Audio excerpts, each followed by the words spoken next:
нашай падвойнай вялікай імпрэзе. Вельмі радуюсь цешна бачыць столькі гасцей, асабліва калі мы маем такія цудоўныя нагоды сёння.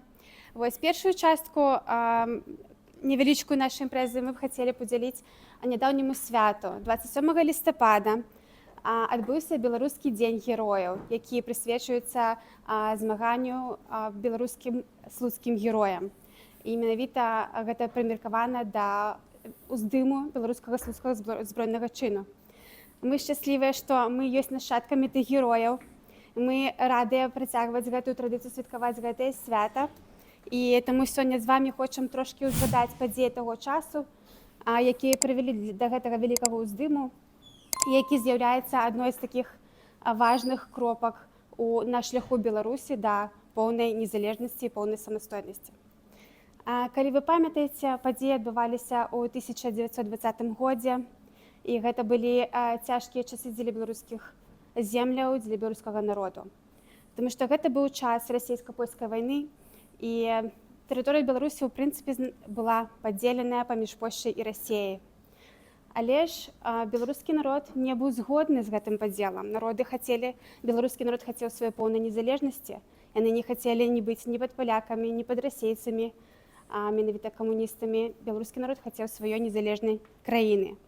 І вось менавіта ў гэты цяжкі час, калі ішла такая сур'ёзная вайна, і на некаторы час было прынята мірнае пагадненне, тэрыторыя Случыны, як і цэнтральная частка Беларусі, знаходзілася у такой, як бы сказаць, шэрай зоне.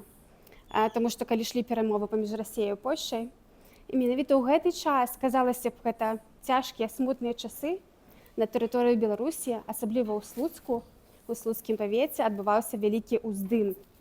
Народ адчуў, што гэта час, калі можна перакуліць ход гісторыі і змагацца за сваю незалежнасць. Пры зоне пачалі яднацца і арганізоўваць камітэты па нацыянальнаму кіраванню.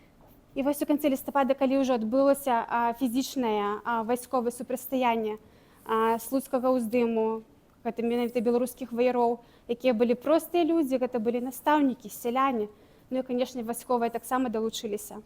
Гэта вялікі крок дзеля беларускага народа, які падтрымліваў той момант. Случакі былі вельмі адукаваныя, яны падтрымлівалі ідэалы БНР, яны змагаліся за БНР і лічылі БНР сваёй дзяржавай. Хоць, на жаль, уздым быў падаўлены. Менавіта Польшча з Расіяй дамовіліся і зрабілі ўсе неабходныя шляхі, каб стратэгічна і фізічна падавіць уздым беларусаў, каб рассеяць паўстанцаў, не даць ім захапіць уладу на сваёй тэрыторыі, якая належала нам, а не Расіяй, не палякам. Тым не менш, гэты момант для нас выключна істотны ў нашай гісторыі. Таму прашу вас проста узгадаць тых герояў, не забываць пра тыя часы, пра нашых герояў, якія дамагліся, дапамаглі нам атрымаць незалежную Беларусь. І я ўпэўнена, што наперадзе нас чакаюць новыя героі сярод нас з вамі і ў будучыні, якія дапамогуць нам. І нарэшце Беларусь стане незалежнай. Таму віншую вас усіх з Днём герояў і жадаю, каб навокал нас з вамі мы маглі разглядзець і ў сабе таго самага беларускага героя ў чымсьці, што мы робім дзеля таго, каб набліжаць нашу агульную перамогу. Вось, і зажыць у давольнай Беларусі. Жыве Беларусь! І зараз я хацела б перадаць слова нашаму госцю. Для нас прыехаў беларускі палітык. Я люблю яшчэ казаць, што ён з'яўляецца мастаком і пісьменнікам. Ён не заўсёды з гэтым пагаджаецца, але гэта маё асабістае меркаванне. Вось, таму вітайце, калі ласка, Зенона Станіславовича Пазняка. Дякую.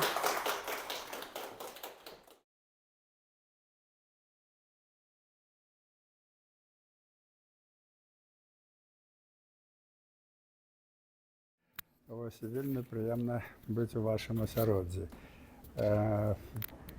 Кожны год мы з жонкай сюды прыязджаем, ну і шмат ёсць тут розных інтарэсаў, але такое адчуванне, што як бы вяртаешся ў свой дом.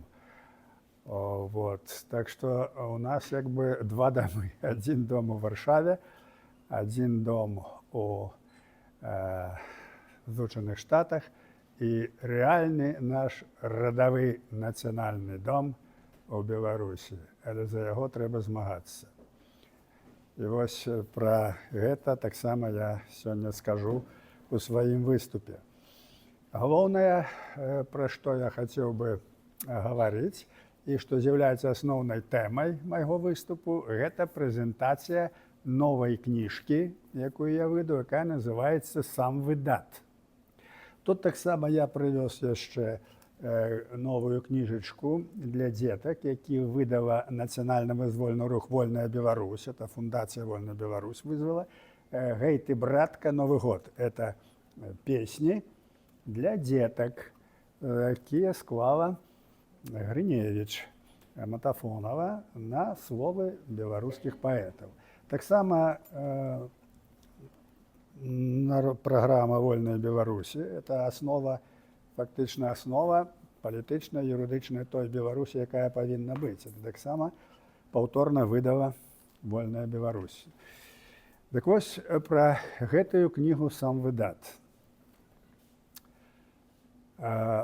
Гэта кніжка заключае ў сябе два творы. Один твор – это «Положение в Беларуси», 1974 год. Она написана на русской мове. И другая – это часопіс «Вера», які быў выдадзены ў канцы 80-х годах. Таксама гэта падпольнае выданне. Гэтыя выданні страціліся пасля таго, як я паехаў у эміграцыю, і следу іх не было. Я думаю, што яны прапалі. Але нядаўна іх знайшлі ў інтэрнэце. У адным сайце, які з'яўляецца архівам, і там знайшлі вось гэтую работу «Положение в Беларуси», у тым ліку і гэты часопіс «Вера». І я вельмі ўсцешаны, што яно не прапала, хаця я ведаў, што недзе яно ёсць, бо недзе гадоў 10-15 таму я ў друку знаходзіў прозвішча Генрых Ракутовіч. Это мой адзін з псевданімаў. Мне 16 псевданімаў, нават болей. Так вот, пад гэтым псевданімам напісана гэты твор «Положение в Беларуси». Ну і, дзякуй Богу, яго ўдалося знайсці, як кажуць, сякеру пад лавай, ён аказаўся ў інтэрнэце. Ну, але людзі, якія это рабілі, яны, відаць, не вельмі былі прыхільныя, можа быць, да маёй асобы, а як бы эта праца не фігурыравала.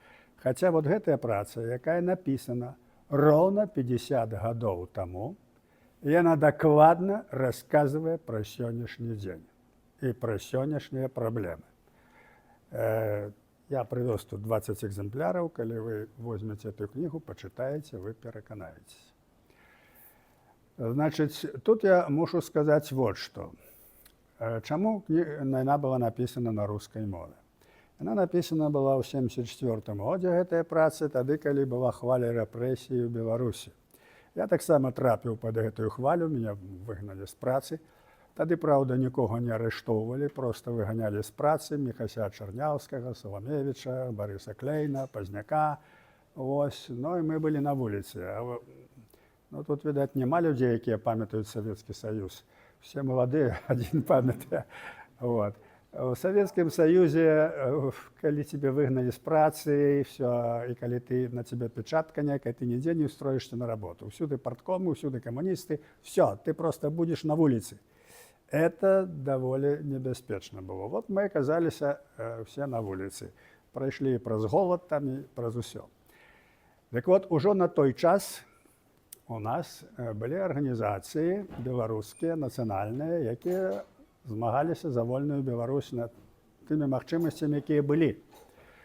У прыватнасці быў так званы акадэмічны асяродак, які заключаў у сябе там аспірантаў, навуковых супрацоўнікаў. І акадэмічны асяродак – это людзі збіраліся, абмяркоўвалі розныя праблемы, пісалі там сам выдат, пробавалі там неяк легальна свае ідэі даносіць, і гэта атрымлівалася ў пэўнай ступені. І быў асяродак больш вольны, асноўным яго былі мастакі, называўся ён «Паддашак». Цяпер это вядома, таму што збіраліся ў майстэрні Еўгена Куліка. Там былі інтэлектуалы, якія працавалі ў розных інстытутах, там былі мастакі, былі паэты. Я ўваходзіў у гэтае асяроддзе. І мы абмяркоўвалі тыя пытанні, якія стаяць перад нацыяй у 70-х годах. Як вытрываць, як выратаваць бацькаўшчыну, як выратаваць культуру і як знайсці незалежнасць. Цяпер гэта проста. Усе, незалежнасць, это як быццам бы ўсе так думалі. Поверьте, за Советским Союзом 60-е, 70-е, 80-е годы практично никому, практично кроме особных людей, не приходило в голову, что может быть незалежность. Никто не ведал про бел-червоно-белый стяг. И агульная атмосфера была такая, что існуе Советский Союз, існуе КПСС, и гэта есть тысячелетний рэйх. Што гэта ніколі не знікне, што гэта настолькі моцна і вечна. І прапаганда працавала такім чынам. І вось гэты тысячалетні рэйх разваліўся. І вот у гэтай рабоце пра гэта напісана ў 70-х годах. Таму што мы тады, перадавая наша інтэлігенцыя, мы думалі такім чынам, бо мы зыходзілі з нацыянальных інтарэсаў. Мы ведалі нашу гісторыю, мы ведалі наше адраджэнне, мы распаўсюджвалі нашу літаратуру, і мы выпрацавалі методу, калі нас практычна ніхто не пагарэў у 60-х годах. Я ўжо расказваў пра гэта. Это ланцуговая рэакцыя, так званая. Это значыць, наша задача была распаўсюджваць нацыянальную літаратуру. Мы мелі Ластоўскага, гісторыя Беларусі, з 10-м годзе выдадзена. Мелі другія кніжкі, але яны былі забароненыя. І распаўсюджваць іх было небяспечна, таму што маглі парыштаваць. Але метода была такая. Яна пайшла з нашага тэатральна-мастацкага інстытута. Это быў самы ліберальны інстытут тады. Вот, напрыклад, адзін чалавек, ён валодае ведамі, ён мае гэтую кнігу, ці другую кнігу, ён спатыкаецца сваім сябрам, скажем, ці проста знаёмым чалавекам. У выніку атрымліваецца, што чалавек разумее, што Беларусь, там трэба культуру, ўсё. Ён дае яму гэту літаратуру і кажа, ты пачытаеш, перадай там добраму чалавеку аднаму, які таксама это пачытае. І я не ведаю, каму ён перадасць. Я перадаю другому, той перадае тому, але я не ведаю, каму ён перадаў. Кантакт толькі з двума чалавекамі. І ланцуговая рэакцыя ішла такім чынам. Ішла асветніцкая работа, чыталі літаратуру, рабілі сам выдат на машынапісе, распаўсюджвалі, але не збіраліся разам, не збіраліся ў кучу, не абмяркоўвалі. І не было ні аднаго правала. 60-е гады, правда, потым па другіх прычынах нас всіх павыганялі з інстытута, але это па другіх, бо мы наладжвалі мерапрыемствы, мы ўтварылі арганізацыю аматары беларускага мастацтва. Пры Савецкім Саюзе ніякіх арганізацый не павінна было быць, ніякіх. А мы ўтварылі і напісалі АБМ, шчыт зрабілі, збіралі Караткевіча, запрашалі Барадуліна, вершы чыталі. Конечно, праз нейкі час нас павыганялі з інстытута, все, бо это была легальная работа, якая была забаронена камуністамі. А вот гэтая света ланцуговая, яна ішла. І вот тады, у 60-х годах, пачатку 60-х, пачалося другое беларускае адраджэнне. Яно прывяло да стварэння Народнага фронту і да утварэння незалежнай Рэспублікі Беларусь.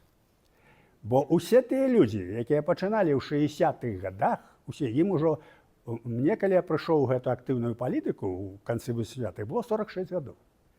Усе гэтыя людзі, якія мы былі студэнтамі, вот к канцу 80-х мы ўжо былі сталымі людзьмі, мелі вопыт, былі ў людзей сем'і, мелі вопыт сацыяльны.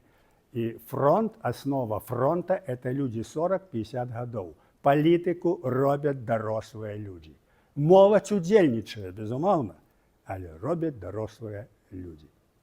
І таму не выпадкова у заканадаўстве амаль усіх краін дзяржаўна кіраваць могуць людзі пасля 40 годов. У нас таксама такое самае ў Канстытуцыі было, але пад Лукашэнку тады камуністы зрабілі 35. Можете проаналізаваць, там, дзе маладзёны, всякія курцы там, всякія зноў там, у Аўстрыі, там, што з этого атрымлівалася. Таму гэта, як кажуць, ну, норма, якая правераная практыкай. І у гэтыя людзі, якія ў 60-х годах, гэта моладзь, якая пачынала вось гэтае асвету, гэта адраджэнне нацыянальнае, яна і стварыла фактычна народны фронт. Усе гэтыя людзі, увесь паддашак быў у народным фронце. Евген Кулік, Борис Мельнікаў, все мастакі, всем ім ужо было за 40. Вот. Гэта важны аспект, што гэтае нацыянальнае другое адраджэнне пасля вайны рэальна пачалося з пачатку 60-х гадоў. Я трошки даткнуся, каб ясна была сістэма. Першае адраджэнне ў нас пачыналася яшчэ з Кастуся Каліноўскага, але рэальна з пачатку 20-го стагоддзя, калі была ўтворана беларуская рэвалюцыйная грамада партыя ў 1902 годзе, потым у 1903 яна стала беларускай сацыялістычнай грамадой, завяршыўся гэты працэс стварэннем Беларускай народнай рэспублікі, незалежнасцю Беларускай народнай рэспублікі ў 18 годзе. І потым, калі рэспубліка была акупавана расейцамі, была барацьба. Была барацьба рэальная, збройная за народную рэспубліку. Я пра гэта пару слоў скажу.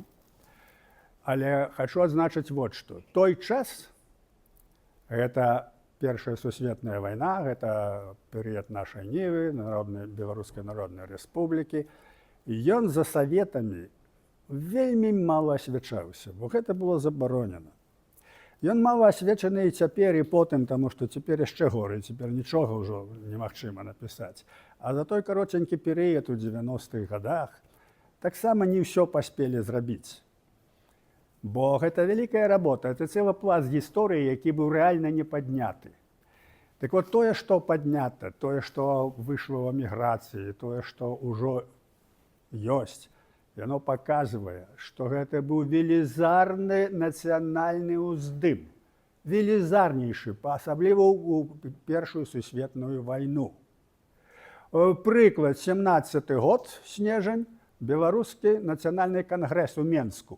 1872 дэлегаты. А з усіх валасцей, з усіх беларускіх арганізацый, з усей Беларусі. Нідзе ў свеце ў той час вы не знойдзеце нічога падобнага, каб быў бы такі форум нацыянальны. Нідзе. Той же другі з'езд Саветаў — это смехата. З усей Расіі 600 дэлегатаў. Вот. Так вот, гэта не выпадкова. Слуцк, про які мы будзем гаварыць, у Слуцку, Слуцк на той час, можа, 10-15 тысяч насельніцтва быў горад. Так? Там была арганізацыя культурніцкая «Папараць-кветка». 300 асоб.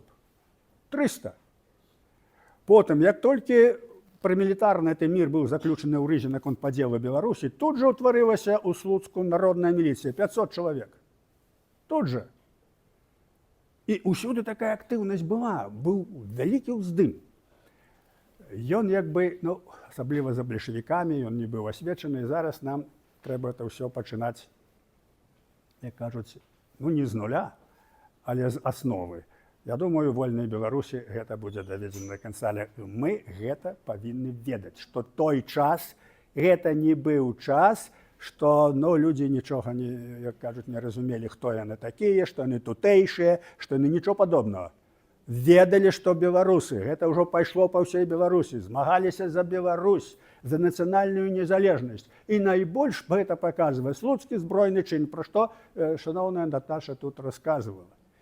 Так вот, як толькі быў заключаны гэты прамілітарны мір, Слуцк і Случчына аказаліся ў нейтральнай зоне. Але гэтую нейтральную зону павінны былі заняць расейцы, бальшавікі. І іхная армія ішла, это дывізія Тухачэўскага. Велізарная армія ішла. І вось тут усе беларускія арганізацыі выступілі супраць гэтага міра. У Рызе ўжо праз 2 тыдні, фактычна праз 10 дзён, сабраліся беларускія патрыёты і засведчылі, што яны не прызнаюць гэтага пралімітарнага міру, заключанага ў Рызе. Што Беларусь мусіць быць незалежнай. І так па ўсей Беларусі. Тое самае адбылося ў Слуцку.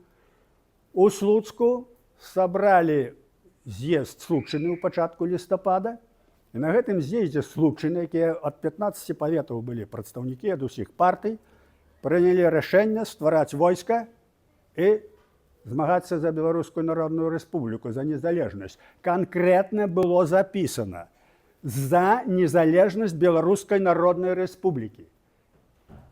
І Рада БНР, якая была ў Гродні, прыслала свайго прадстаўніка, свайго камісара.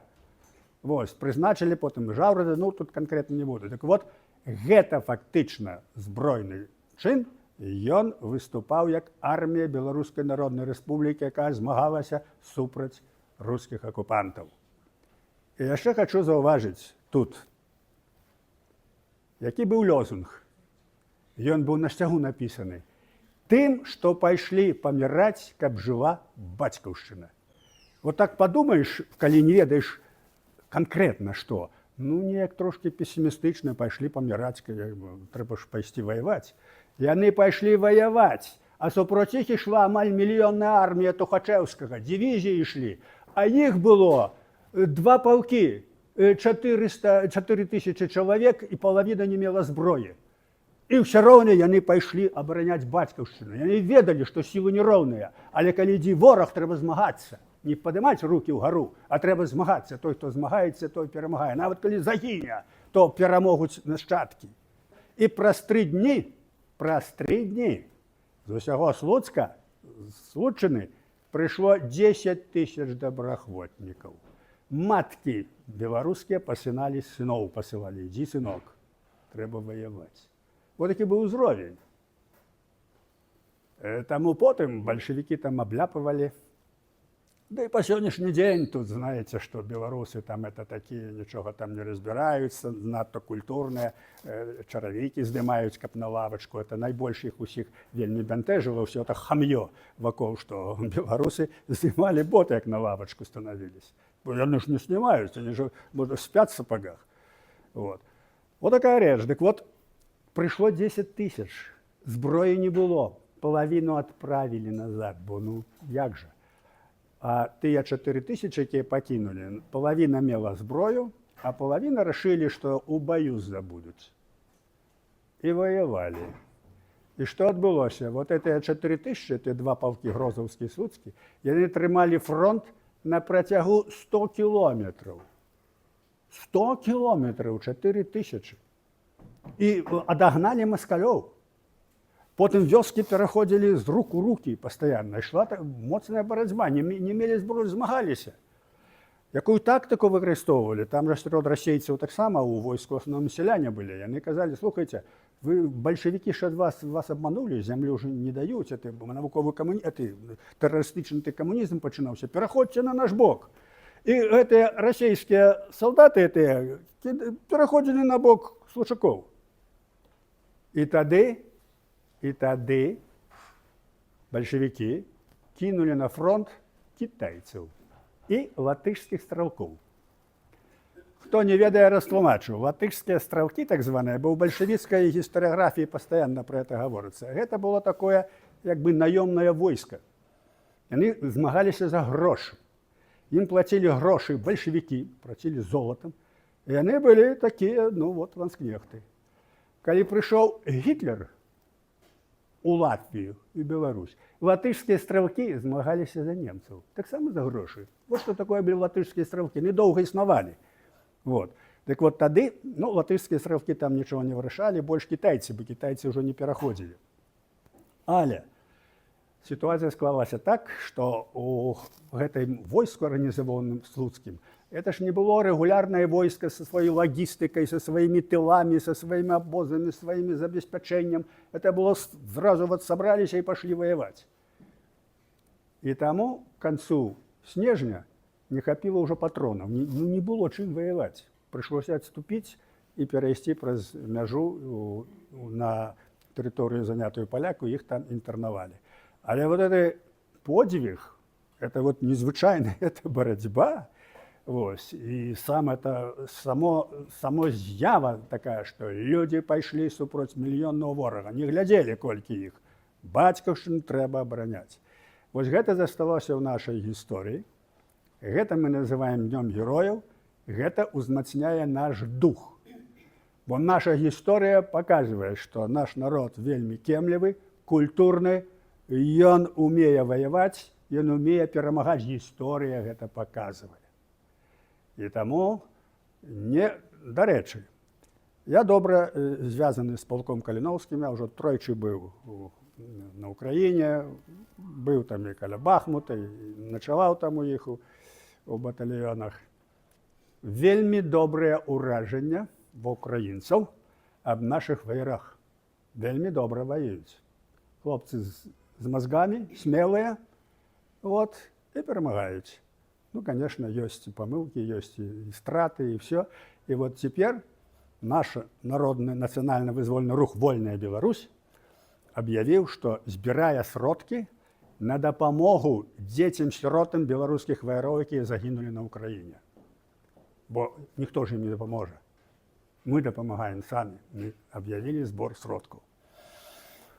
Вот што датычыць, я трошкі спыніўся на гэтым слуцкім збройным чыне, бо гэта, як бы юбілей, якраз у гэтыя дні, у якія мы жывём, адбывалася гэтая барацьба. Але пойдзем далей.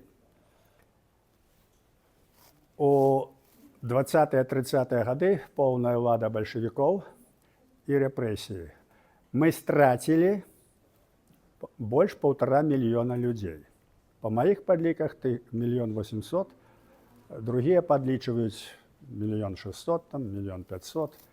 Розныя даюць лічбы, але вельмі вялікія былі страты. Вынішчана была інтэлігенцыя, вынішчаная літаратура, вынішчаная все дзеячы. Вот гэтыя страты, яны ўплывалі доўга, пакуль не нарасло новае пакаленне. Новае пакаленне нарасло якраз пасля вайны. І не выпадкова з 60-х гадоў пачалося новае адраджэнне. З аднаго боку памёр Сталін, хрушчоўская адліга, вот это 21-й з'езд в 61-м годзе. І гэта ўсё злучылася в одно. Але паўтараю, як і всякія войны, пакуль не нарасце новае пакаленне, нічого нового не пачнецца. Вот пасляваеннае пакаленне, вот я паступіў якраз в інстытут, мне было там 19 гадоў, там ці колькі. Вось, і вот это наша моладзь, якая ўжо вырасла пасля вайны, вот, і падняла гэты сцяг, які быў падняты ў 18-м годзе. Ну і я вам ужо расказваю, як гэтае адраджэнне развівалася далей, як яно прыйшло да Народного фронта і да незалежнасці Беларусі. Мы перажываем чарговае паражэнне. Чарговае паражэнне беларускага руху, так як і ў 30-е гады мы это перажылі. Праўда, мы страцілі фізічна людзей. Пакуль мы фізічна таксама трацім, але не шмат, але мы трацім людзей з бацькаўшчыны. Бо па падліках з Беларусі выехала каля 1 мільёна чалавек на ўвесь захад. Уяўляеце, гэта на 10-мільённае насельніцтва, оно цяпер меней, чым 10 мільёнаў. Прытым паехалі спецыялісты, все. Гэта вялікі ўдар.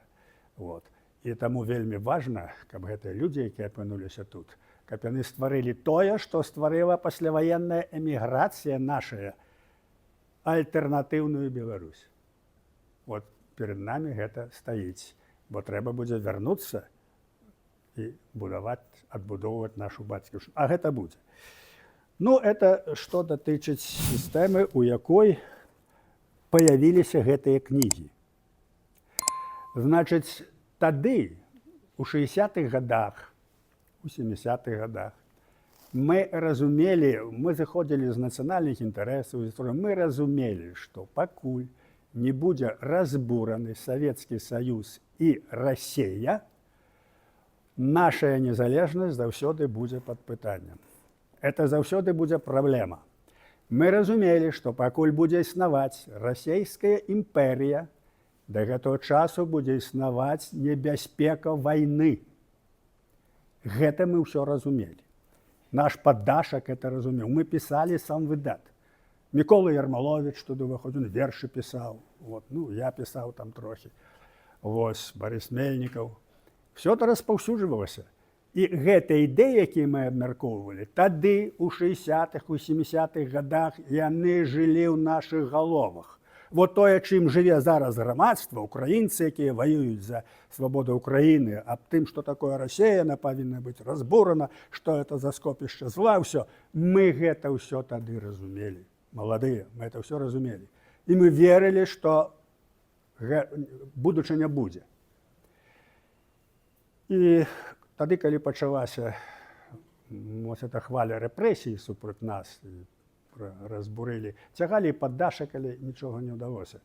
Но мы дастаткова былі асцярожнымі людзьмі, каб нас проста, кажуць, за панюшку табаку знішчылі.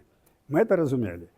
І вот тады узнікла думка у мяне, і у некалькі, бо яе не можна было распаўсюджваць, і ў некалькі чалавек, это Барыс Мельнікаў, гэта яшчэ адна асоба, якую я не назову, бо ён жыве зараз, яго арыштуюць, звярнуцца да захаду і цераз заходнія станцыі інфармацыю даўваць на ўвесь Савецкі Саюз для другіх народаў, каб мець салідарную падтрымку, каб разваліць гэтую гідру. Савецкі Саюз і гэтую Расію. Гэта тады было пастаўлена такая задача. Я напісаў гэту працу за некалькі дзён, яна публіцыстычная даволі. Але там пра гэта сказана. Там дадзена характарыстыка, што такое ёсць Расія. Нема рускай нацыі. Ёсць імперія. Імперія мае зусім другія характарыстыкі. Яна развіваецца экстэнсіўна, шляхам захопу чужых тэрыторый, пранікнення ў чужую эканоміку, паразітызма і гэтак далей. То, што мы бачым у Расіі, то, што было, скажем, у Орде, но Орда была амаль 1000 гадоў таму, 500 гадоў. Вот гэта ёсць. І мы бачым у Расіі, што там развіта. Па сённяшні дзень Москва, Петербург. Остальное болото, страшная рэч. Страшна, пры саветах это было нешта неверагоднае. Яны, маючы такія рэсурсы, маючы газ, маючы нафту, маючы людзей, можна было зрабіць, як у Злучаных Штатах, зрабіць з гэтай краіны цвітучую. А што яны робяць? А што яны робяць? Жывуць у этой гразі, пойдуць і довольны, што они рускія. Вот псіхалогія. А псіхалогія не зыходзіць ад нечого так, ну вот не з таго. Яна зыходзіць з сацыяльнай структуры, з той ідэалогіі, на якой пабудавана эта дзяржава. Таму імперію, это, кажуць, я не першы, мы не першыя. Нават Карл Маркс пісаў пра такое, што такое ёсць імперія. Ён гаварыў, племя, народнасць, нацыя, яшчэ імперія была. Это асобая псіхалогія, асобая, кажуць, пабудова грамадства, якая з'яўляецца небяспекай для ўсяго свету, для ўсіх другіх. Таму што яна развіваецца экстэнсіўна, агрэсіўна і з'яўляецца прычынай войнаў і прычынай знішчэння свайго ж народа. Гэтая характарыстыка ў 70-е гады ў гэтай кнізе дадзена. Што рабіць, што мы прапануем? Яна павінна быць разбіта. Якім чынам разбіта? Шляхам падняцця нацыянальнай сведамасці культуры усіх народаў, якія жывуць у гэтай імперіі, якія задушаны. А гэта і мордва, гэта і калмыкі, гэта і саха, гэта і марыэл, это усе і чувашы, гэта ўсё, это уже больш сотні нацыянальнасцяў, якія прыдушаныя. Ну і ўжо ёсць вялікая культура, яны ж яшчэ пазахавалі сваю мову, ну не на дзяржаўным узроўні, але яна жыве. Яна жыве. І вось гэтая ідэя у гэтай кнізе, у гэтым была сказана, што, слухайце, усе вы, мы павінны адзін аднаго падтрымліваць. Мы павінны быць салідарнымі, падтрымліваць вашу культуру чувашскую, вашу башкірскую, вашу татарскую. Мы павінны это адно, бо толькі калі як знікне гэта імперія, мы можам мець свабоду, і толькі тады мы можам развіцца. Гэта ідэя тут сказана. Ну і цяпер, вы бачыце, вот я прыехаў, а там у Варшаве адбылася канферэнцыя по стварэнню, ну, по легалізації, так сказаць, юрыдычнай, все, Пскоўскай народнай Пскоўскай рэспублікі. Смаленская ўжо мае канстытуцыю. Мы маем кантакты з Інгрыяй. Ведаеце, ў 19 годзе Інгрыя, дарэчы, была маленькай такой. Да. А цяпер яны маюць на ўвазе ўсю вот гэтую былую Ленінградскую вобласць. Мы маем кантакты з гэтымі людзьмі. Гэта ідзе хваля. Хваля пакуль на ўзроўні інтэлігенцыі. Гэта асобна, яны амаль усе выгнаныя з Расіі. Вось. І ёсць такі, таксама у Калінінградскай вобласці, ён, дарэчы, беларускага паходжання, таксама яны мараць аб стварэнні Балтыйскай рэспублікі на месцы Калінінградскай вобласці, асобнай. Інгрыя, далей Пскоў, Новгарад. Усё гэта рэальна мае свае прадстаўніцы, а смаленскія, мы найбольш з імі звязаны, яны стварылі ўжо сваю канстытуцыю. Это беларусы, яны разумеюць, што мы беларусы, але мы павінны на нейкай аснове легалізавацца, лакалізавацца як адно. І аснову яны бяруць такое крывіцкае. Вот крывіцкія, значыцца, смаленскія крывічы. Разумеючы, што мы беларусы, мова наша беларуская, бо я кажу, якая ваша будзе дзяржаўная мова? Ну, якая ёсць, беларуская, іншай няма. Вот. Гэта ёсць сучаснасць. 50 гадоў таму тут усё напісана. Вот да чаго трэба ісці. Таму яна абсалютна актуальная, гэтая работа. Потым тут падрабязна ў этой рабоце расказана, як знішчаецца беларуская нацыя. Паказана, якія ідуць працэсы ў культуры, як знішчаецца школа камуністамі. У гарадах тады ўжо не было ніякіх школ беларускіх, толькі ў вёсках яшчэ асталіся. 70-е гады. Паказана, як шляхам эканомікі знішчаецца беларуская нацыя. Ну, скажем, Лавсанбуд. Была такая камуністычнае будаўніцтва Лавсанбуд. Это вялікая хімія. Вот. Это, значит, шмат там людзей з Расіі прывезлі. Вот это Лавсанбуд рабілі. Што рабіў это Лавсанбуд? Ён рабіў нітку лавсанавую. А кофтачкі, ўсё, я кажу, другой вытворчасць, якая аплачваецца, якую прадаюць на рынку, было ў Расіі.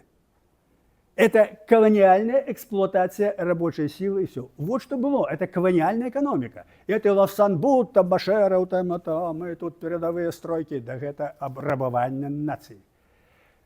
Лес. Ведаете, что такое лесосека? Складывается лесосека так, как пасля яе вырубкі падрасталі зноў дрэвы на чарговую лесасеку, і лес заставаўся б заўсёды на пэўным узроўні, лес бы не знішчаўся. Гэта навукова высвятляецца колькі. Бо калі лесасеку зрабіць большую, то будзе лесу меней, і потым мы апынемся без лесу. Так вот, пры Саветах лесасека для Беларусі была павышана ў 2 разы. Постоянно вырубаўся лес. Цяпер няма чаго гаварыць. Цяпер это мафія, это варвары, яны просто знішчаюць, што засталося. Але метадычна было так. Адкрылі нафту у Беларусі. Так? Там 2 мільёны ці колькі дабывалі. Як дабывалі? Нафта хорошая у нас была, якасць была хорошая вельмі. Як дабывалі гэтую нафту? Ну, калі вельмі папулярна сказаць, нафта знаходзіцца ў нафтаносным слоі, які насычаны як губка. І сярод гэтых вот нафтаноснага слоя ўзнікаюць такія лінзы, дзе чыстая нафта знаходзіцца, яна выцякае з этой губкі. Трэба трапіць туды якраз свідравінай, каб пад ціскам гэтая нафта пайшла ўгару. Так? Калі яе выпампаеш, трэба запампоўваць там колькі атмасфер, там, ну, это ўжо затраты ідуць. Так вот, разлічана навукова, якая павінна быць адтулена, колькі нафты браць са свідравіны. І тады ты будзеш браць нафту пастаянна з гэтай лінзы, бо гэтую нафту бярэш, а з губкі нацякае ў гэтую лінзу, ты будзеш выкарыстоўваць гэтую нафту. Што было зроблена для Беларусі? У 10 разоў павялічана гэта адтулена. І за некалькі гадоў нафта шуша няма. А задача была такая, яны лічылі, что, ну, все-таки Белоруссия это Белоруссия, кто и знает, как будет, так сказать, стратегично надо терминово нафту выбрать, и они выбрали. Это варварское знішчэнне наших ресурсов. От эканоміка. Калі ласка, потым нафтай не распараджалася Беларусь. Распараджалася Москва. Яна гэта вырашала. І так потым сельская гаспадарка, это ўсё тут написано. Потым сельская гаспадарка. Што такое жывёла для экалогіі? Яны знішчаюць экалогію, яны вытаптваюць, яны так сказать, выядаюць. Таму у жывёльным свеце існуе пэўная раўнавага, як кажуць, воўк з аленем павінен каардынавацца. Вот. А тут спушчана было для Беларусі вытворчасць мяса для ўсёго Савецкага Саюза. І гэтыя ўсе цыкісты, там это Ефрем Сакалоў быў такі ўсе, яны бралі пад казырок і рабілі што? Рабілі комплексы па 100 000, 200 000 свиней. Вы уяўляеце, што это такое? Калі ехаць з Віцебска па этой дарозе, вот што ідзе на Адэсу, то там кілометраў 50 едзеш, немагчыма было дыхаць. У паветры стаяў гэты страшны смурод. Потым гэтыя адходы ад гэтых свіней 100 000. Куда яны ідуць? Яны ідуць у рэкі. Нават калі не ідуць у рэкі, яны ідуць у зямлю, то яны атручваюць тую самую ваду, якая там знаходзіцца. Это экалагічная катастрофа. І яны бралі пад казырок, таму што Беларусь это рабіла. Яна мясам забяспечвала практычна ўсю Расію. Бульба тое сама. Забяспечвалі увесь паўночны флот, увесь толькі беларусы. Па вытворчасці бульбы на душу насельніцтва у Савецкім Саюзе Беларусь была на першым месцы ў свеце. На першым месцы ў свеце, на душу насельніцтва. Больш, чым Амерыка ўсе.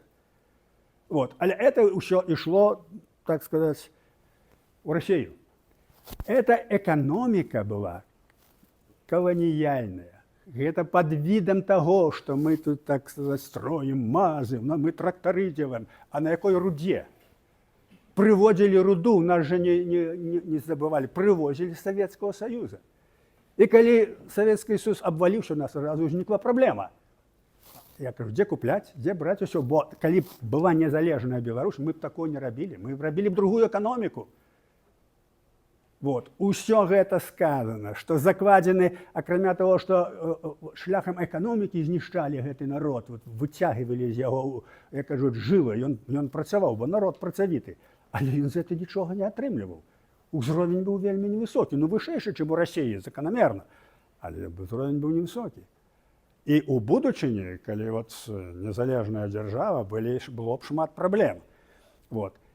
Пра гэта ўсё сказано. І таму я хачу падкрэсліць, што я адразу, як знайшоў эту сваю работу, я тут же пастараўся хутчэй яе выдаць. Таму што яна актуальная сёння. Пра гэта, што 50 гадоў пісалася, пра гэта мы ідэі цяпер існуюць, гэта пачынае жыццяўляцца. Конечно, тое, што створана там Смаленская канстытуцыя, там Псковская рэспубліка, ўсё, это вельмі невялікае кола людзей. Яны не маюць вялікай інфармацыі, там у Ютубе выступаюць, усё. І зараз, вот, гледзячы на сітуацыю, можна сказаць, што гэта нічога не вырашае. Гэта, так, сапраўды, яны не могуць паўплываць, каб это нешта змянілася. Але ўсё гэта павінна быць падрыхтована, павінна быць ідэя, павінна быць гэта ідэя сфармулявана ў адпаведных характарыстыках, у адпаведных законах, што яны робяць. Это нашыя смаленскія хлопцы, то яны робяць. Таму што, калі настане нейкі час, то не павінна быць пустого места. Вот калі, допустим, такі варыянт, што Расія разваливаецца, а яна можа, гэты варыянт можа быць. У выніку вот этой вайны, то тады ўзнікне пытанне, калі на пустым месцы, калі у вас, скажем, у татар нічога не будзе, то нічого не атрымаецца. Вы патрапіце ў некую другую залежнасць. А калі у вас у Смаленска ўжо ёсць і канстытуцыя, ёсць усё, вот, наша ёсць і за гэта ўхопіцца. Таму гэта вельмі правільная работа. Трэба зразумець, як рухаецца палітыка, як рухаецца асвета, як рухаецца незалежнасць. Ідэя, невялікая колькасць людзей, Там літаратура, распаўсюджанне, і дзе будуць смяяцца, там кучка маргіналаў, там то нічого падобного. Нічого падобного. Вот. Гэта вельмі хорошая, правільная работа. Так от, чаму я і лічу, што трэба было яе выдаць, і яна яшчэ сыграе сваю роль. Як гэта рабілася? Ну, паколькі гэта было галоўным чынам накіравана так, каб падняць усе гэтыя нацыі, народы ў Расіі на агульную барацьбу. Бо мы адны беларусы, мы нічого не зробім, не пераможам, трэба агульна, трэба падтрымка. Так як было і ў 90-х гадах. Усе фронты адзін аднаму памагалі, ад Балтыкі да Грузіі. Мы ж памагалі, мы ж кантактавалі. Пастаянныя кантакты з Чарнаволам былі, затым з балтыйскімі краінамі. І гэта нам дапамагло. Так вот, конечно, трэба было пісаць на рускай мове. Бо руская мова, кажуць, гэтай калоніі, яна была вядома ўсім, бо зварот да ўсіх на гэтай мове. Таму это спецыяльна было напісана па-руску і меркавалася, што гэтую працу мы перададзім за мяжу у «Голас Амерыкі» і нямецкую хвалю. Яны найбольш слухаліся на рускай мове і менш глушыліся. Была яшчэ свабода на беларускай мове, але свабоду слухаць было немагчыма, яна глушылася напроч. Трэба было толькі ад'ехаць, можа, там на 200-300 кілометраў ад Менска, і трошки можна было гэта пачуць. Ну, але зноў жа, самае важнае нават не ў тым, што як слухалася, а важна, каб яна слухалася па ўсім Савецкім Саюзе, дзе можна слухаць. За слуханне была б турма, но тым не менш людзі слухалі, знаходзілі магчымасць, кожны меў транзістарны прыёмнік і гэтак далей. Другое пытанне. Як гэта пераправіць на захад? У Менску не было ніякіх пасольстваў, ні консульстваў, ні амбасадаў, ніякіх міжнародных арганізацый. Абсалютна. І не было іншаземцаў.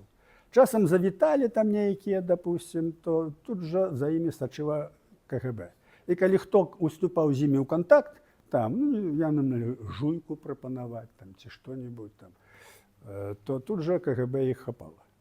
Таму людзі, якія ведалі, баяліся з імі нават уступаць у кантакт.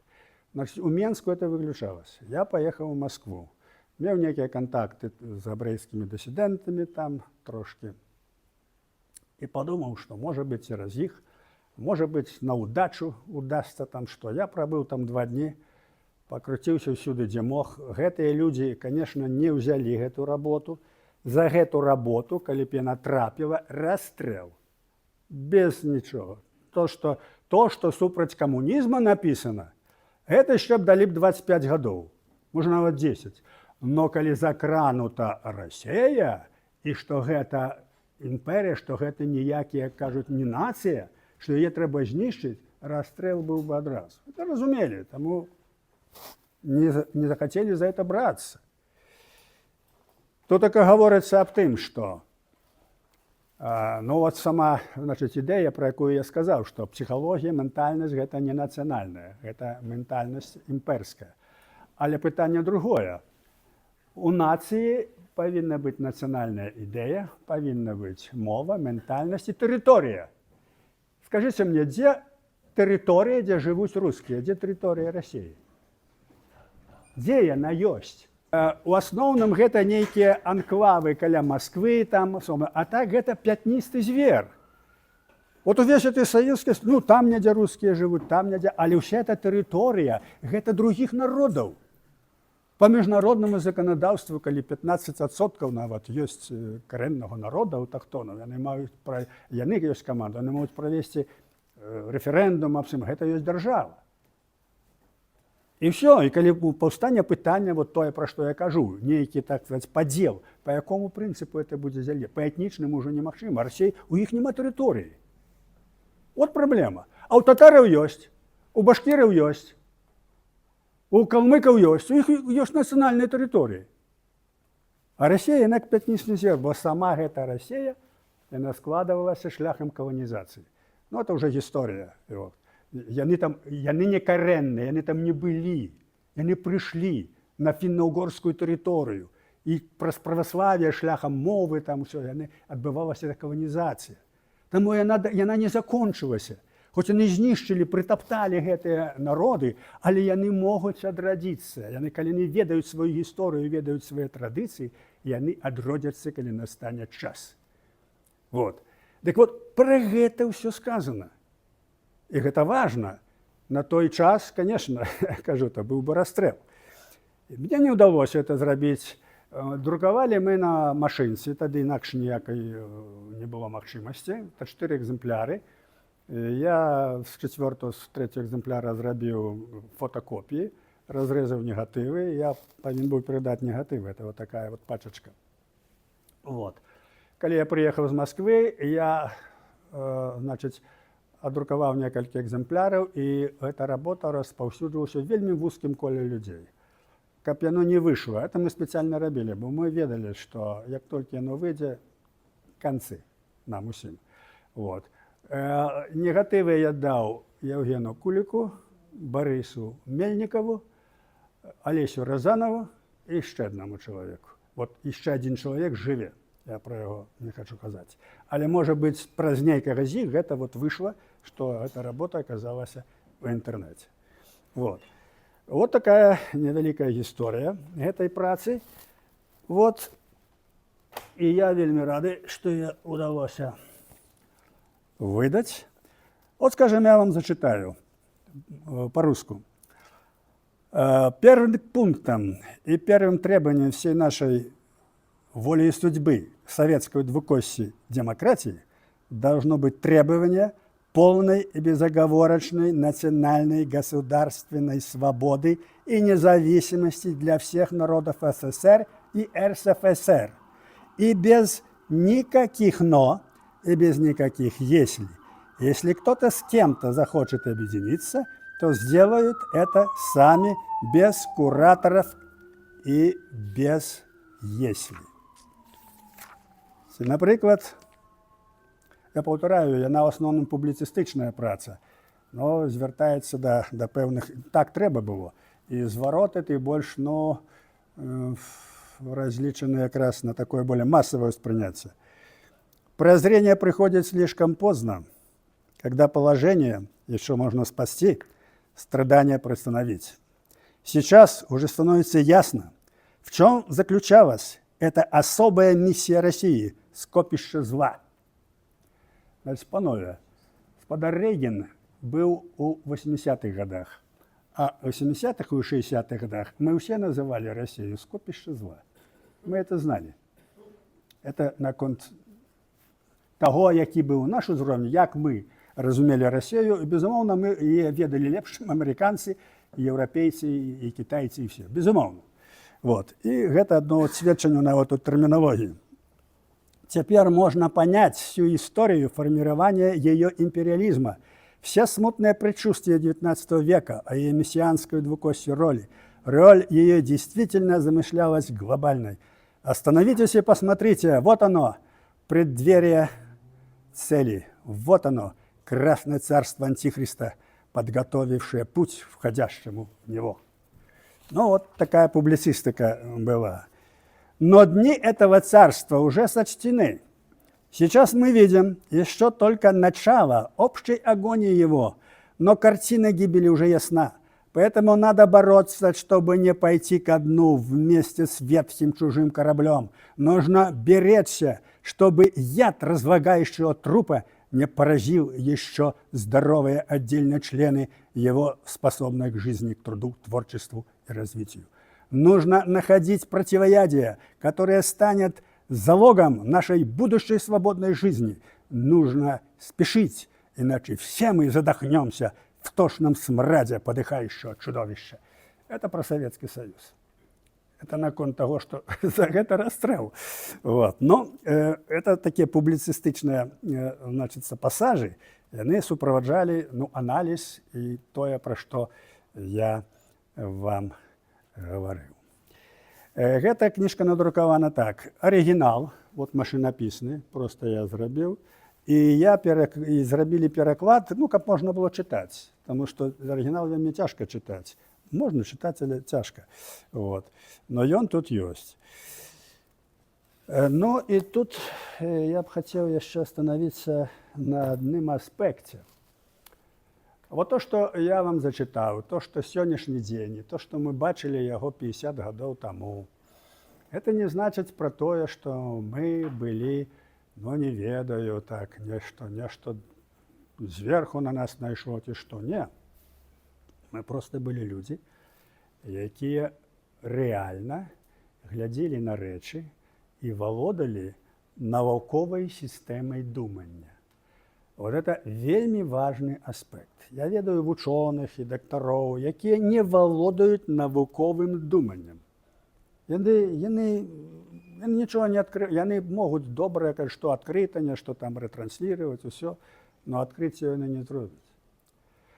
Вот это вельмі важна. Навуковая сістэма думання, но абавязкова павінна улічваць факты, павінна улічваць сувязь паміж фактамі, павінна улічваць тое, што было, гісторыю іх, павінна карыстацца логікай, дзе вельмі важную ролю грае прычына і вынік. Бо калі псеўданавуцы, скажем, не валодаюць гэтымі пытаннямі, а гэта, як правіла, выкарыстоўваецца ў прапагандзе, людзей, якія не валодаюць навуковым, блытанне прычыны і выніку. Вось гэта абавязкова. Ну, самы прыклад тут фігуральны. Кідае Івану топку крывыя дровы ў паравозе, скора будзем паварачваць. Все ясна, дровы крывыя, паварот будзе, сувязь ёсць, но прычына з выніку не вынікае. Ну, такі вульгарны прыклад. Так і тут. Это вельмі важна. І потым вельмі важна практыка. Вот тыя вывады лагічныя на аснове фактаў, аналізу, навукового падходу, ведання гісторыі, все абсалютна без, як кажуць, без эмоцый трэба это ўсё зрабіць вывады, яны павінны яшчэ мець вопыт практычны. У гуманітарных навуках, у палітычнай, які можа быць вопыт? Вопыт гістарычны і вопыт аналагічны, які ёсць побач у нейкіх другіх краінах, усё гэта ёсць вопыт. Гэта трэба знаць. Бо калі гэта не ведаць, будуць памылкі. Ось. Таму вот гэта вельмі важны момант, які мы, от у паддашку, мы просто абмяркоўвалі. Притым это людзі, скажем, Борис Мельнік, он працаваў энцыклапедыяй, это людзі з энцыклапедычным розумам. Вот. І вось на аснове гэтага аналізу спакойна можна прыйсці да правільных вывадаў і да тых вывадаў, якія, ну, могуць быць. І мы ведалі, што калі не будзе пацверджання практыкай, значыць, аналагамі і гісторыяй, то вывады могуць быць правільныя, але памылковыя. Мы чыталі Канта. Это яго выдатнейшая работа, крытыка розуму. Вот. Значит, ну, что там адбываецца в этой работе? Кант показаў, што лагічна можна даказаць правільна ўсё, але пацвярджаецца практыкай. Розум можа быць, ну, вельмі дасканала распрацаваны, мы можем лагічна ўсё абгрунтаваць, а это будзе памылка. Так, это памылка. Вот Зенон, это не ён, а той, які жыў у Грэцыі, ён это яго апорыі, што вот Ахілес ніколі не дагоніць чарапаху. І ён як дзяліў это, вот він праходзіць адрезак, дзяліў напалам да бесканечнасці. І лагічна апорыя паказвае, што дагнаць чарапаху немагчыма. Лагічна ўвесь час. Але практыка паказвае другое. Разумееце? Розумам можна даказаць, што 2 ў 2 – 5. Але это будзе памылка. Кант, величайший філосаф, ён гэта ўсё паказаў. Вот, у сваёй гэтай выдатнейшай рабоце. Мы гэта ведалі. Мы гэта ведаем, всякае мудрстваванне, всякія там эксперты, аналітыкі, ўсё, якія сядзяць недзе там на канапе, нешта там аналізуюць. Честно кажучы, я іх нават не читаю. Потому что это все трэба аналізаваць самому. Вот. Мы гэта ведалі тады. Наш узровень тады быў такі, што мы зналі гэта.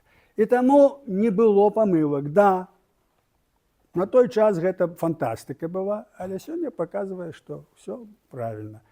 Вот. Ну і я магу прывесці такіх шмат прыкладаў. Ну, допустим, вот 89-й год. Меня запрашаюць на адкрыты эфир. Это один з першых адкрытых эфираў про Горбачове, потому что ён трошки даў послаблення, тут уже будем мы перестройку делать, тут демократию. Ну и вот это пачалося. Вот на открытом эфире я сказал, что, пытание зададзена, я сказал, что камуністычная партия, КПСС, это есть злачынная организация, вось, якая павінна падлягацца суду, яна кончыць сваё існаванне, і праз 2 гады яе не будзе, і будзе знішчаны Савецкі Саюз. Яна самаліквідуецца, потому что она знаходзіцца ў пэўным тупику. Все это было сказано в открытом эфире. 89-й год, на телебачении. Значит, что отбылося? Ну, это уже детали. Вядучий страціў голос, он просто вот такі стаў. Остальные просто шалели. Там уже было 12 телефонов этих, тогда ж не было мобильных. И они все почали звонить. И все коммунисты, все, мне записки только кидают. Фашист, подонок, дрянь, расстрелять, убить. Вот такие записочки все. Я их нават заховал. Вот. Ну, добре. Тады уже был такой период, что не могли расстрелять. 89-й год, перестройка, Горбачов, конечно, навалилось на мне все. Але сутность якая? Праз 2 гады, так як і сказал этот фашист и негодяй, Советский Союз развалился, и коммунистичная партия спыніла свое існаванне. Значит, люди, якія не разумеюць сутнасці подходу, анализа, все, ай-яй-яй, так это вот чуть не пророк. Ничего подобного. Это наука. Это наука. Вот. Те, скажем, незалежность. Вот 91 год, калі вот стало пытанне аб галасаванні. І было вельмі драматычнае такое, бо трэба было аднагалосна. Я чуў, што хто його ведае, могуць камуністы, невядома іх на яшчэ, яны вагаюцца. І тады я, калі выступіў, я ім панёс на Ельцина, што не спадзявайцеся, ніякай дэмакратыі не будзе. Ельцин – это імперыяліст. І вы ўсе, не гледзячы, так сказаць, апыніцеся у вельмі дрэнным стане. Мы павінны зараз базавацца на нашай нацыянальнай аснове. Мы ўсе беларусы, мы павінны захаваць нашу дзяржаву. На самом канцы і вам, і нам. Ну, это я утрырую, калі сутнасць была такая. І гэта падзейнічала. Яны гэта адчувалі, гэты страх, яны это разумелі. Але гэта была ісціна, это было сапраўды праўда, это было вынік аналізу. Які Ельцин дэмакрат? Это такі ж самы імперыялісты, як вырас, я кажу, з этого. Далее, 93-94 год. Пишется артикул о русском империализме и его опасности.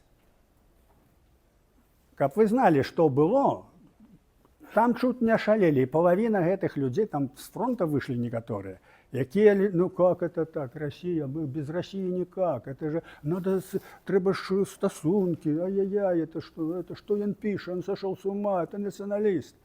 Теперь это элементарная речь. Элементарная речь. Ну, мы это разумели еще в 60-х. И не тому, что нам нечто там сверху, потому что мы просто анализовали, мы бачили речаїсність. Пропагандой и всей этой школой советской, всем телебачением людям так напаскудили в мозги, они не бачили речаїсності, не бачили реальности. Будучи адукованими, они не бачили этого. Так вот, те люди, які потім створили фронт, вони це бачили. Гэта, што было написано о русском империализме в 1994 году, теперь это, как кажуть, азбука. Теперь это азбука. И теперь значно более про это ведаюць. Ну и, ну, допустим, так само, анализ же был. У 96 году, будучи в Киеве, я сказал им так, что, послухайте, то, что зараз вот робить Лукашенко, что они заключают этот союзный договор, і ту політику, яку вядзе Єльцин і Росія, яна кончыцца тым, што будзе акупавана Беларусь і будзе напад на Украіну. І напад на Украіну пойдзе з Беларусі і пойдзе на Киев. Можете открыть интернет и поглядеть, все есть. И украинцы это 96 год. Ну, они хапаются с головой. Как это он мог сказать? Да это элементарно. Мы бачили, что такое Россия, бачили ее политику, бачили, что наказали, анализовали, так будет. Немагчыма им зрабіць пагрозу Захаду, напасці на Украину без оккупации Беларуси. Но немагчыма гэта было. Это стратегично, это их стратегия была. Они это не скрывали все. Люди не разумели, ну как же Россия, ну что вы уже, все за мир. Вот. Беларусь, по-перше, на Лукашенко поставили, она была фактично под пятой, оккупована, отсюда все пошло. И потом пошли на Киев. Ну, все было это. И это не треба мець, як кажуть, неких там голосов зверху. Вот. Треба просто цвяроза глядзець на ситуацию, ведаць, что есть что. И рабіць вывод. И не треба бояться дураков. Не треба бояться людей агрессивных, якія выхаваны на лжи, на этой демагогии пропаганды, и готовы разорвать и зрабіць себе. Это. Не треба их бояться. Абсолютно. Яны будут, яны хором будет скоморошем кричать, там, что это политический труп, это такой, это дурак, это негодяй, он шизофреник. Хай не говорят, что хоть на голову становится. Пройдет час, и все яны як пена зникнут, потому что истина, яна базуется на навуцы, на анализе, на докладным ведании, и гэта ёсць. И повторяю яшчэ, гэта было у нас, у беларусаў. Той узровень, які быў у 90-х годах, які вот фронта рыхтаваліся, ён быў значна вышэйшы, чым у Расіі па ўзроўні палітычным і па ўзроўні інтэлектуальным. Наша трагедия, наша беда, что Беларусь – это тая краина, якая является первым аспектом российской агрессии. Первым Украина другим. Бо без, повторяю, без захопу Беларуси Украина ничего з Украиной не зробить. Вот они это зробили. И это все мы разумели. И все про это писали. И все это свідчить наша речаїсність. Вот эти моменты я хотел подкреслить у певной ступени перед вами, но и не то, что в свое оправдание, а просто как вы ведали, чому так отбывается. Чому, калі у 99-м годзе немцы, гансвікі і расейцы, расійскае КГБ разваливали фронт, то першае, што яны сказали, мачыць пазняка. Калі будзе пазняк, ніякіх грантаў нічога не атрымаюць. Мы не маем нацыянальнай прэсы, мы не маем нацыянальных сродкаў масавай інфармацыі. Нам трэба гэта разумець, панове. Нацыянальныя сродкі інфармацыі, якія базуюцца на нацыянальнай ідэі, на нацыянальных інтарэсах і якія падтрымліваюцца нацыянальнымі людзьмі. Заўсёды, як стваралася нацыя, это была нацыянальная буржуазія, это падтрымлівалі нацыянальныя людзі. Якія ў нас сродкі масавай інфармацыі? Ну, давайте. Белсат. Чые сродкі? И нема, ликвидовали уже Белсат, потому что это сродки были Еўразвяза и Польши. А у них своя политика. И тому яны могли казать только, что им треба было казать. Они не могли хвалить вот этого человека. Потому что это небеспечно. Про фронт полное молчание. Далее, вот эта свобода, якая уже не радує, она уже там это. Чиє гроші? Злучених Штатів Америки. Коли ще був эти Жук Гришкевич, там була проблема, і яны змагалися, яны вот. І гэтыя, хто цяпер кіраўнік Радыё Свабоды, хто ведае? Ніхто не ведае, а ён ёсць. Ён прызначаны Вашингтонам, ён ёсць. Разумееце, не Сергей Навумчык, які дэпутат незалежнасці, які вельмі таленавіты журналіст, які палітык, ён пашоў на пенсію на 75%, он уже не мог там быць. Яму не далі ніякой дарогі. І ён не кіруе Радыё Свабода. Радыё Свабода невядома хто. Таму што гэта не наш рэсурс. Ён не можа на поўным узроўні абараняць нашыя нацыянальныя інтарэсы, калі яны ідуць уразрэз ці не адпавядаюць інтарэсам таго, хто дае фінансы. Хартыя. Што такое хартыя?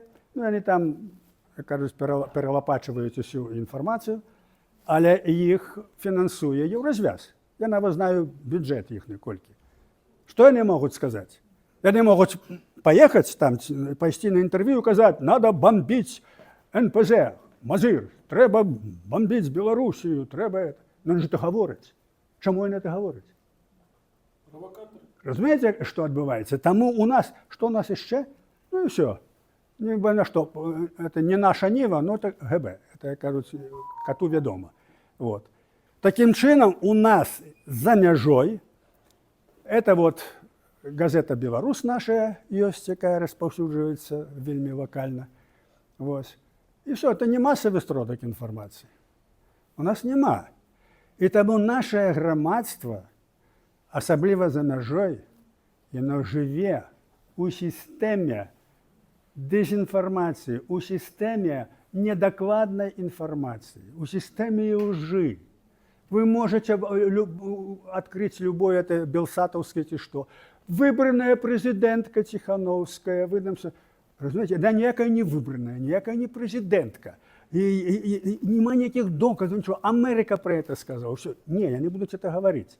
Потому что политика такая поставлена Штатами Европой на гэтую групу, яна фінансуецца, і гэтая група дае магчымасць, яна будзе гаварыць іхныя праблемы, уехаць у Беларусь, нейкія так рабіць там уплывы, свае установкі. Так заходняя палітыка існуе заўсёды. Так ставілі, калі разбілі Народны фронт на Міленкевіча. От была пастаноўка, ён ужо, кажуць, ніхто, ўсё роўна ён фінансаваўся, таму што Еўропа так дзейнічае. Это стандартыя палітыкі. Потом ставили до Некляева, вот вправду это появилось, и потом все рассыпалось. А теперь поставлено это. Мы же это ведаем, но это ихная политика. Это ихная политика. Неколи я спотыкался с Соросом, в сенсе я спотыкался. Тогда была такая история, что я был керівником оппозиции в Верховном Совете, и Сорос запрашивал аудиенции у меня. Я его приймав. И мы с ним говорили. А он тогда говорил про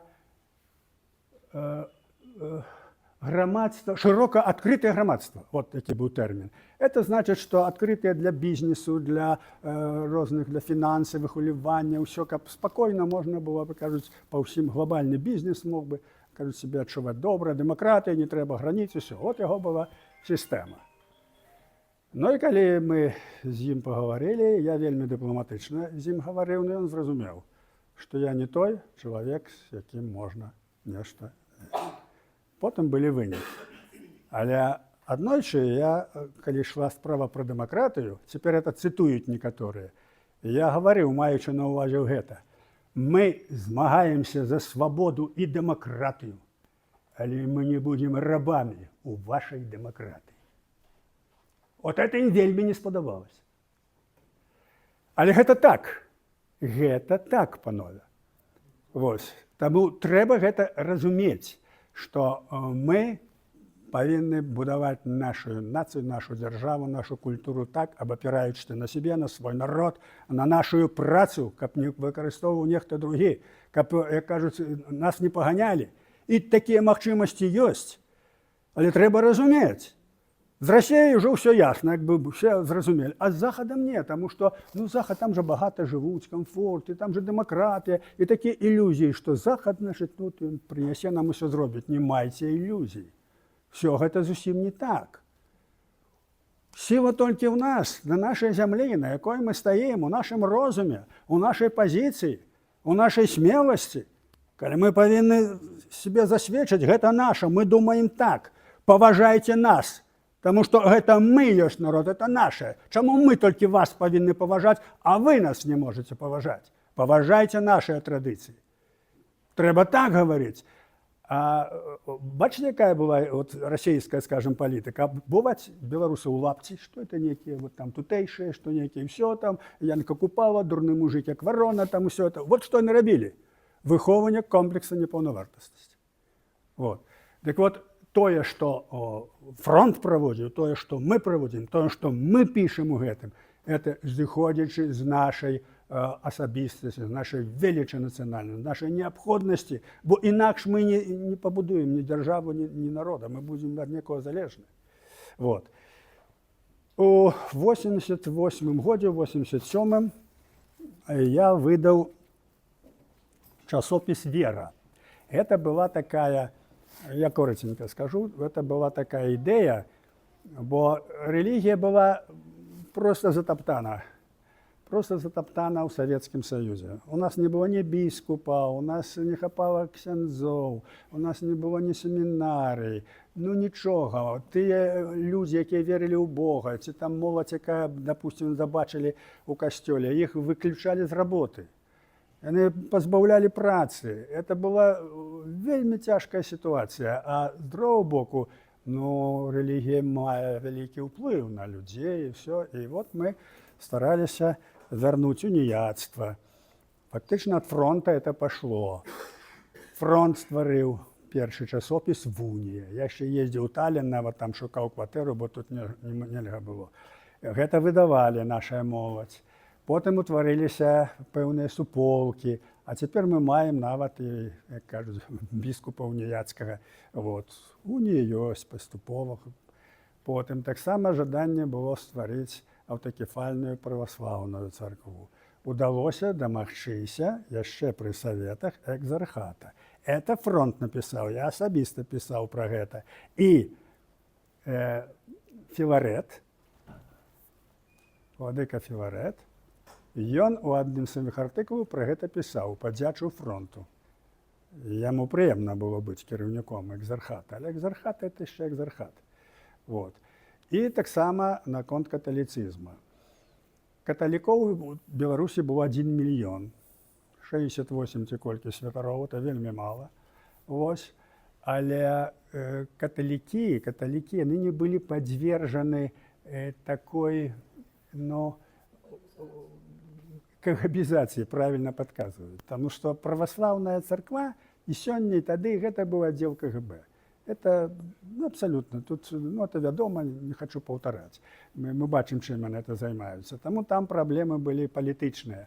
А вось касцёл, ён все-таки супраціўляўся, і ён, ну, звязаны быў з народам беларускім. І потым, калі ўжо вольная Беларусь, была Рэспубліка Беларусь, якраз ён найбольш пашоў да беларушчыны. Мова беларуская стала, і святароў пачалі рыхтаваць, ну і Лукашенко іх усіх высадзіць, знішчае, бо касцёл фактично стаў беларускім. Вот. Это вялікі момант. Тут вот у гэтай працы «Вера» ставілася такая задача таксама, каб вот падняць дух рэлігійны, каб людзі ведалі. Яго гэты часопіс рабілі 2 чалавекі, я яшчэ адзін чалавек, якога я не называю, бо ён жыве. Вот. Мы ставілі пытанні, зварот таких, ну, да людзей вернікаў, не столькі да інтэлектуалаў, колькі да больш простых людзей, якія найбольш хутчэй могуць успрыняць гэтыя ідэі. Тут ёсць такі момант. Это даўно вядома, што чалавек з пэўнай адукацыяй, светскай, усё, яму да Бога ісці цяжка, таму што, як і у грэчаскіх філосафаў, было цяжка прыйсці, хаця апосталы, як кажуць, за пояс затыкалі, не маючы ніякай адукацыі, рыбакамі былі. Вот. Таму тут таксама зварот больш да такіх простых людзей. Вот, значит, звесткі пра вернікаў, далей пра мову наш скарб, пра мову ў касцёлах. Тут вот такая інфармацыя замятаюць сляды, як знішчаюцца архівы, газетны фонд, як знішчаецца літаратура. Это тыя факты, якія мы мелі, якія не былі ў савецкім друку. Мы гэта давалі. Сімпозіум нацыянальнасцяў у Лодзі. Ось, таксама гэта такое, ну, нідзе не было, толькі ў нашым тым часопісе. Паўстанне рэлігія, 863 год, пра тых ксяндзоў, якія былі расстраляныя і павешаныя. Сама такой інфармацыі тады гэтага не было. Гэта мы давалі, мы находзілі гэту. Вось. Ну і, допустим, я вот вам зачитаю адзін артыкульчык. «Усе памром» у двукосе. Значит, на чым ён асноўны? Быў такі вельмі вядомы паэт Пімен Панченко. Вот, ён уже не жыве. Вельмі вядомы паэт. Ён каціраваўся не толькі так сярод тых камуністаў савецкіх, але і сярод моладзі, ён такі патрыятычны быў. І вот у гэты перыяд, это 70-80-е гады, калі задуха была, калі знішчылі ўсе школы беларускія, Калі, значыць, Машэраў такі быў выступаў, кажа, мы не будзем працівіцца рускаму языку і гэтак далее. Нішчалі ўсё пад корань. І Пімен Панченко напісаў верш, што ўсё нам канцы. І верш назваў «Развітанне». Вот. Надрукаваны быў у Ліме.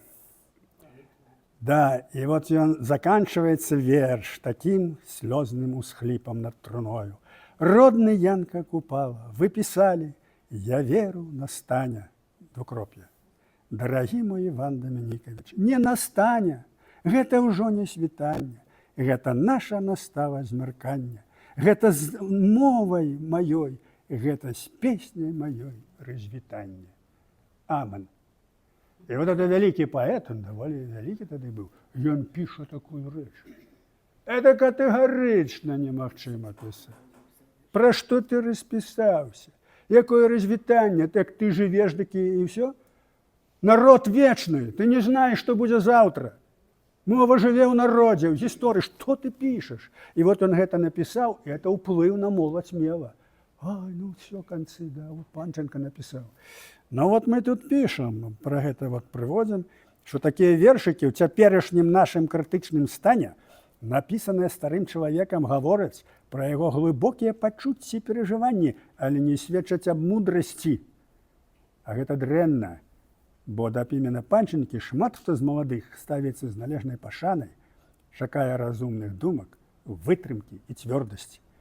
Што ж, калі так, то можна параіць старому паэту перачытаць свае творы і выступленні з 70-х гадоў, дзе ён гэтак жа шчыра і аддана ўслаўляў тыя вялікія заваёвы сацыялізма, у якіх ён цяпер плача.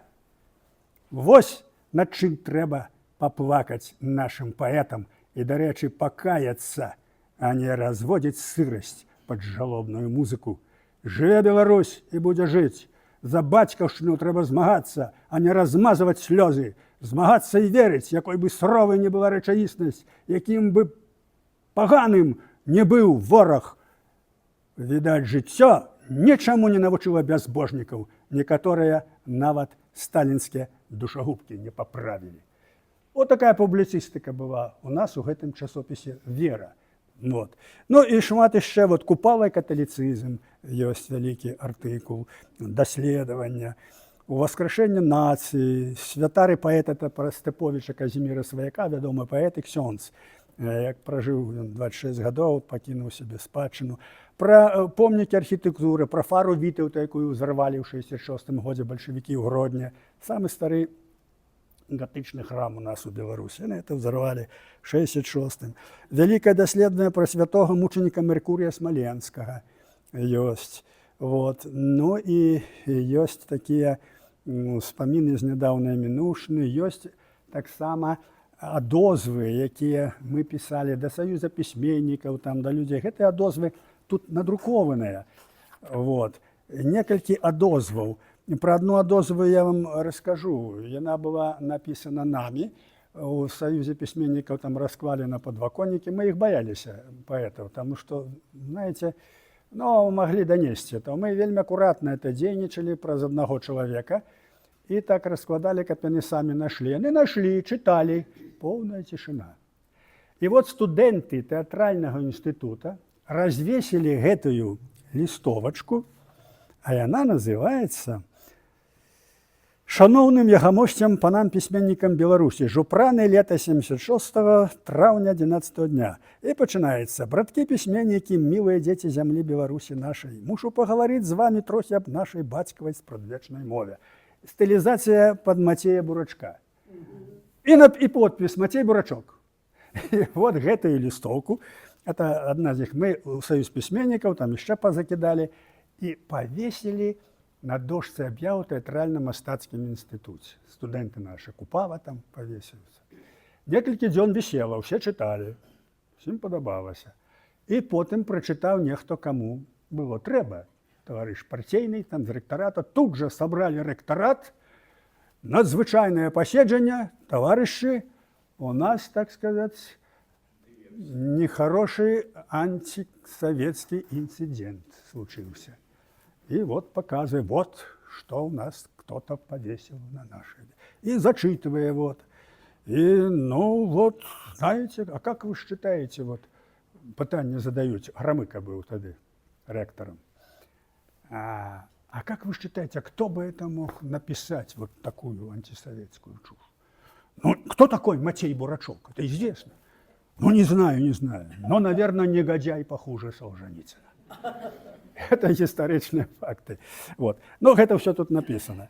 Вот. Таким чином, вось, гэты был часопіс написаны. Тут были иллюстрации. Подписано, что ён выдаваны у Смоленску, хотя в Менску. Ну, это по 200. Ну, кажется, габ'ё тут не обманешь, але, ну, так писали, на всякий выпадок. Вот. Значится, этот часопіс нельга было тут надрукаваць тады.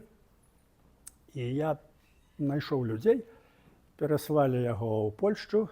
Тады была салідарнасць, і ў Беластоку ён быў аддрукаваны. Часткова трапіла на Беларусь, частку перавезлі ў вельмі невялікай колькасці, ён распаўсюджваўся. Потым это ўжо пачаўся 88 год, фронт, і гэта ўжо было не да гэтага. Ужо трэба было, як кажуць, ствараць фронт, змагацца за незалежнасць, выбары, ўсё пайшло тады такім чынам. Але ізноў жа, вот гэта наш сам выдат. Таму што гаварылася, вот я не помню, хто там пісаў, што ну вот у Беларусі, вот в России был сам выдат, там друкаваліся, там Аржак, там що тут. А вот в Беларусі нічого не было, нічого падобного. Быў сам выдат. Быў у Беларусі, і вот гэта вот, што я вам прадставіў, гэта наш сам выдат. Было шмат другіх такіх, ну, кароткіх апавяданняў, ну, распаўсюджвалася. Беларусь была на вастрыі барацьбы. Толькі беларусы разумныя людзі. То, што нам удалося захаваць увесь, як кажуць, кадравы склад да стварэння Народнага фронту, это вельмі важна. Это вельмі важна, таму што ну, маглі б у краіне таксама адбываліся тады шэлесці чысткі. Беларусь была на вастрыі палітычнай барацьбы. Вот. Тады усе тыя выстаўкі, скажем, стагоддзя цёткі, выставы, это ж усё рыхтаваў паддашак. Арганізоўвалі ўсіх мастакоў. Это ўсё ў гэтым рэчышчы рабілася. Правда, ніхто не ведаў так. Але збіралі, рабілі, вялікія работы. Марачкін напісаў цётку, это просто выдатны партрэт яго. Вот. Это ўсё ў гэтым рэчышчы рабілася. І ездзілі туды на радзіму цёткі. Сергеевіча рабілі выставы. Шмат рабілі. Больш таго, розныя рабілі пісьмы і розныя фотографии наших артефактов и рассылали письмами интеллигенции. И вот Евгена Кулика отрымали погоню, выкликают у КГБ. Здравствуйте, Евгений Сергеевич. Показывают ему эту поштовку с погоней. Не знаете, кто это вот сделал такое? Ну так, это подход. Он говорит, знаю. Кто? Это я сделал. Вот. А ён эту ксилографію свою, ну, это на линолеуме зроблено, на этом методом ксилографії, ён даваў на выставу. І яна была на выставцы, зафіксавана як работа на афіцыйнай выставцы. Как так? Яна ж кажа, подписано. Вот я подписан. А там ён аккуратненько сярод этих вот написав свою монограмму Евген Кулик, якая? Она подписана, на выставе была. Все, допрос окончился. Вот. Это зноў я хочу сказаць, што людзі, якія тады ў Беларусі змагаліся, яны змагаліся з розумам, і быў вынік. А самы вялікі вынік – Народны фронт і незалежнасць Беларусі. І цяпер мы эту незалежнасць павінны адваяваць, нашу вольную Беларусь. Так і будзе. Так і будзе. Нічога. А калі было лёгка? А калі ў 30-е гады былі лёгка, калі проста, кажуць, толькі што не з кулямётаў касілі. Вот. Ніколі не было лёгка. Але зараз у нас хлопцы воююць на Украіне. Вось, шмат людзей выехала за мяжу, інтэлектуалаў, цяжка. А нічога. Калі было лёгка, параўнайце з іхным узроўнем і ўзроўнем нашых інтэлектуалаў. Што яны там гавораць, што яны месяць, колькі ім асталося, якія ў іх перспектывы. Якія ў іх ідэі, якая ў іх ідэалогія, якія ў іх перспектывы? Да ніякіх. перспектив у нас. Один и только аспект цяжкі. Жыццё кароткае. Ну, это больше я буду говорить. У вас еще все напереди. Вот один аспект. Потому что, ну, гістарычныя працэсы не вымагаюць час. Вот. Але час працуе не на іх. І трэба дапамагаць, каб гэты час набліжаўся. І мы ўсе тут знаходзімся, павінны гэта ўсвядоміць. Больш таго, я лічу, што, і это не толькі моя думка, тут я размаўляў з многімі людзьмі, вось з спадарняй Ганнай размаўляў, што зараз ёсць небяспека, што мы можам, можа нават на пэўны час страціць дзяржаву. Это вельмі нам важна зразумець. Таму ёсць аспекты, якія нам дапамогуць усіх беларусаў, усіх, незалежна ад палітычнай арыентацыі, арганізаваць на дапамогу нашай бацькаўшчыне. Трэба захаваць нашу дзяржаву. Трэба, кажуць, агульны беларускі кангрэс, каб быў. І гэта магчыма. Тут, напэўна, таксама ёсць людзі, можа, які па-другому думаюць, але памятайце, у нас адна зямля, Беларусь, адна тэрыторыя, адна дзяржава. І гэта наш дом. У доме можа быць па-рознаму, мы можам не размаўляць адзін з адным. Але калі у цябе і ў мяне не будзе дома, ну, то все нашы размовы не да чаго. Вот. Таму вось тое, што мільён беларусаў зараз выгналі, прытым не апошніх беларусаў, а моладзь, людзі інтэлектуальныя, гэта перад намі ставяць задачу разумець, што мы павінны нашу бацькаўшчыну вярнуць. І тут трэба старацца. Ёсць у нас магчымасці. Як бы цяжка не было, я разумею. Я прайшоў усю эту эміграцыю, знаю, як цяжка выжываць, але магчымасці ёсць. Вот. Так што гэтым зваротам сваім я хацеў бы вас падтрымаць, што не думайце так, як Пімен Панченка, што канцы, ўсё, нічого падобнага, ўсё наперадзе. Ну і наступнае. Я тут прывёз такіх кніжачак 20. Тут ёсць яшчэ вот гэта кніжачка «Гэй ты, братка, Новы годзе», это наша выдала. І вось гэтая праграмка. Яшчэ старую кніжачку маіх п'ес, Грааль, я ўжо тут расказваў. Значыць, калі у вас будзе жаданне гэтыя кніжачкі набыць, то памятайце, што гэта ўсё пойдзе для вольнай Беларусі, для падтрымку палка Каліноўскага, для падтрымку сірот, якія засталіся па забітых бацьках. Вот. І таму цана цаной, а калі у вас ёсць магчымасць даць донейшн больш, можа, кніжка каштуе $20, вы можете даць 50, што гэта пойдзе не пазняку, гэта пойдзе на вольную Беларусь, на нашу бацькаўшчыну.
Рада вас бачити. Давно ж не бачив. Приходь сьогодні.